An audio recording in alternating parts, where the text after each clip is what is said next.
Hello guys, good morning. It's morning over here. So I want to welcome you to my YouTube channel. My name is Chidera Felix Unigwe, and if you've not hit that subscribe button, please click that subscribe button down below, and so you can get so much more from my videos and learn so much more. And yeah, let's get 1K followers. Yeah, so this today I would like to be talking to you guys about next year's plan, next year's goals, and a lot of people are preparing to move into the new year. So there's a lot of aspirations, a lot of plans, a lot of new year resolutions.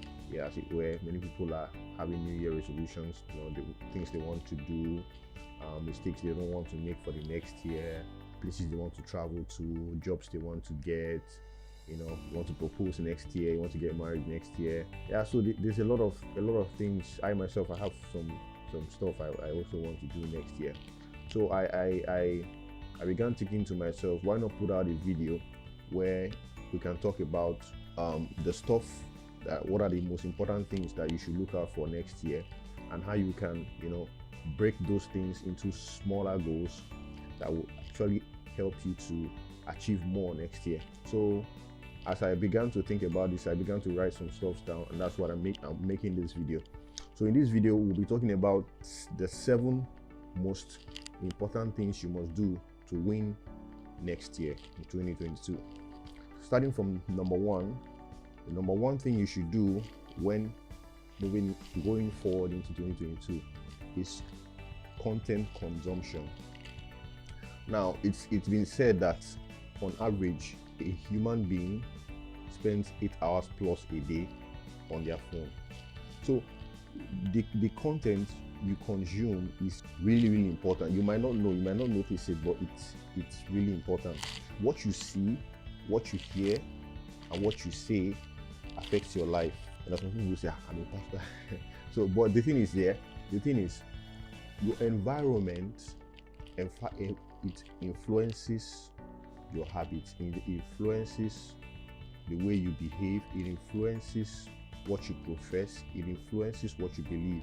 So if you change what you see daily, what you hear daily, and what you say daily, it can have a very huge impact on your life. Going forward, if you are consuming content that is not valuable enough to you, that will not help you reach your goals, you should consider filtering out some of those content, so you can actually get the best content that will help you go forward. And that is why most times you see that these companies like Facebook, Amazon, and the rest, they filter, they advertise stuff that you look for. Maybe you search Google, make a Google search on something, and then you start seeing ads on that particular stuff you want to buy. It's like a filter mechanism that helps you get to your goal faster. So in the same way, you can structure your life in such a way that what you see, what you hear will only help you get closer to your goal. So content consumption is number 1.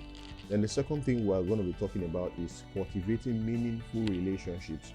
Yeah, so the relationships are the pinnacle. Without relationships, we will be nowhere, because actually we are all dependent on each other, and there's nobody that is successful today that is not a product of somebody's help or somebody's assistance, somebody giving you the pedestal to actually move forward. Even the companies that we see today, Amazon, Facebook, and the rest, it's all a product of the support of people that buy their products, that support them. They use their products every day. Of course, the products you can't do without them right now. But the thing is, my point is here, cultivating meaningful relationships that will help you, it can go a long way. You might be struggling for a long time, and it just takes one person to just tell you, yeah, just do this thing, and it will work, and you do it and it just works. You understand? So cultivating meaningful relationships, yeah, it's so important. It starts from your family. With your family, the people that you grew up with, people that got you to where you are today, people that trained you, you need to look out. You see how they've helped you. Your friends, your family, in your workplace. You see that relationships you are actually a product of relationships.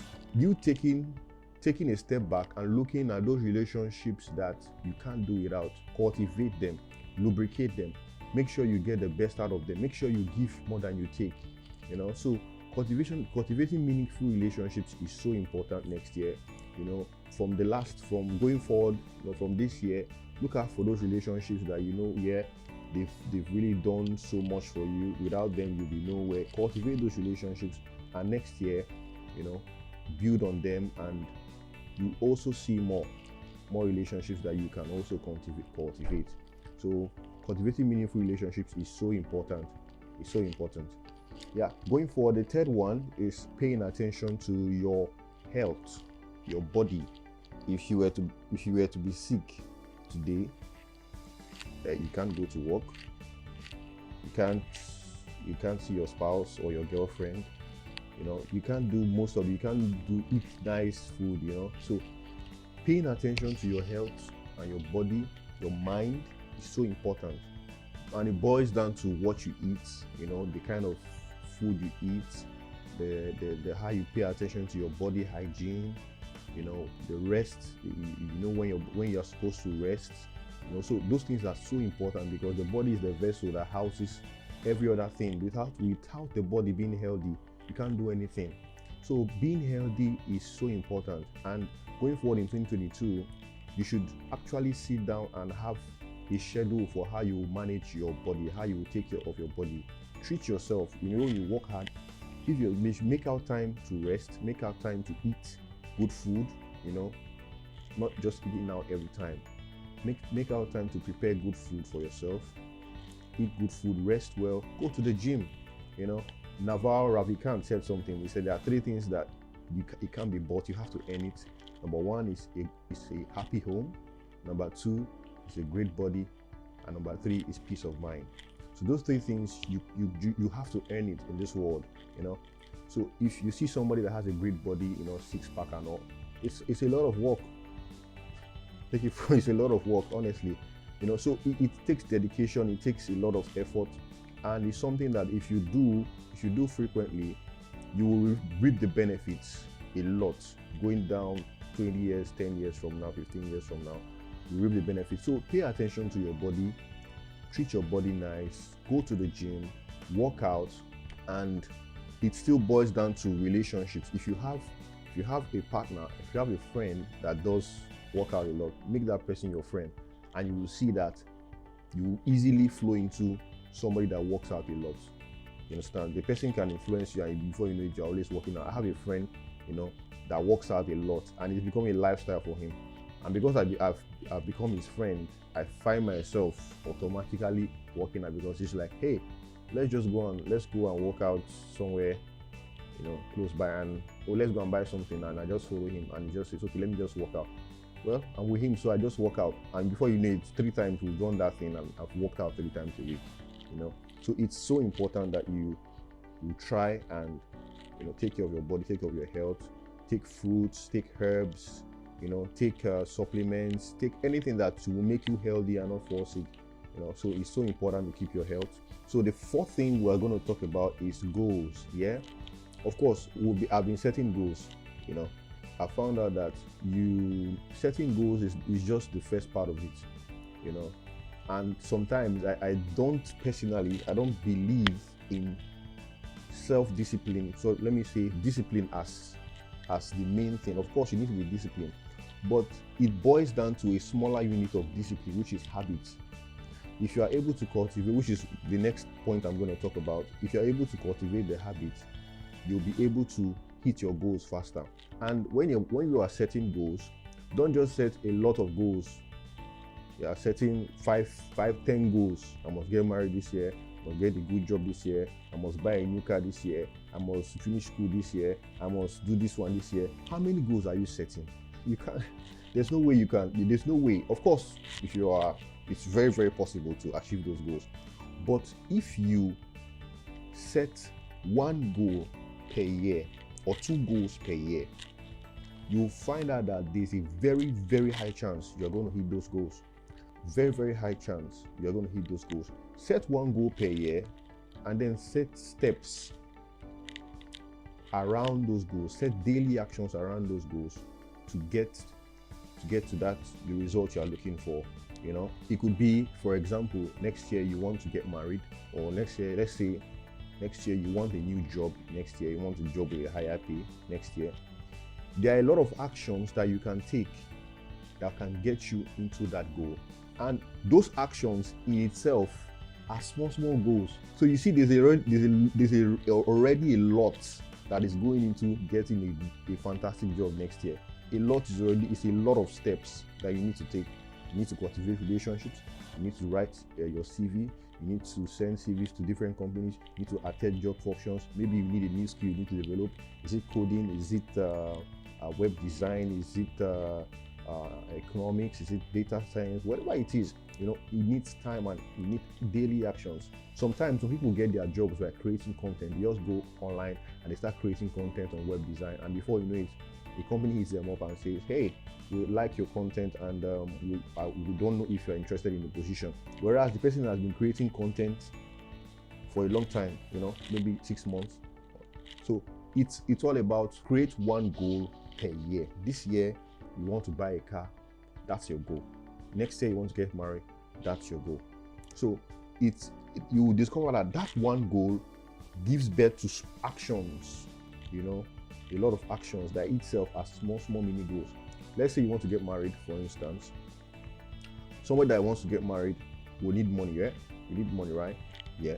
So you need money, you need a job, you need a place you're married, you people as a couple will stay. So you need to start planning those things. Those itself are small goals. So it doesn't help when you put so much goals. If you decide, okay, I'm going to be fit next year, it takes a lot to be fit next year. So if it takes a lot, so you just make, okay, this year I want to be fit this year, and you commit the whole year to it, and you will see fantastic results. So take one goal per year, and you'll be surprised at the results you will come with. Now the fifth one, which I said, was cultivating strong habits. There's a book that will change your life. I've read it a couple of times, and I think it will be a benefit. You probably heard of the book before. It's Atomic Habits by James Clear. You would see, I'll put a link in the description. Atomic Habits by James Clear. So it's in that book, James Clear talks about habits as a system. When you cultivate habits, you don't have to think about it. You don't need self-determination or willpower to get your goals done. You just act on it. You just do. The brain processes the actions easily. You don't have to think about brushing, you just do it. You don't have to think about bathing, you just do it. You don't have to think about sleeping, you just do it. It's an automatic processor. So it takes a while for the brain to actually process, to impute those goals, those tasks as make them run on autopilot. So if you cultivate successful habits, let's say you want to keep fit this year, or next year, actually, if you want to keep fit next year, let's say you start the habit of, you don't take your bath unless you work out. So when you work out, you get sweaty, and then you go take your bath. I have a friend, that doesn't bathe until he has done about 50 push-ups. If you see the guy, he's my friend. He won Mr. Macho, during our when NYC camp. There's something in Nigeria called the NYC National Youth Service Camp. He won Mr. Macho, and I wasn't surprised, honestly, because he's been doing that stuff for 8 years. So you see that when you put a condition, a predication before an action, you put a condition before an action to be done, your mind processes it over time. So he doesn't bathe unless he has done his workout, unless he has done push-ups, and you need to see his arms. So he's been doing that for 8 years. So when you cultivate habits that are strong, your system runs itself. 10 years from now, 20 years from now, you're not worried about keeping fit. Your body keeps itself fit. So you're not, while people are making goals, you are running a system. You completely eliminate willpower from the equation. So it now becomes a system. It's something that becomes an identity. the guy that has big arms, but he doesn't do anything. He just does daily push-ups. That's what he does. So cultivating strong habits is so important. So the next one we'll be talking about is the sixth one is redefining your relationship with money. It also boils down to habits. It's also the relationship we have with money is comes from the background, maybe from the background we grew up in, our family background, or how we grew up. Growing up, we have different relationships with money. There are some people that they already cultivated the habit of saving money. Some people have cultivated the habit of they spend money anyhow. So you need to redefine what money means to you. You need to redefine what money means to you and how money flows. Most of us we cannot actually blame ourselves, because growing up we came from different backgrounds, and as I said before, that defines how we relate with money.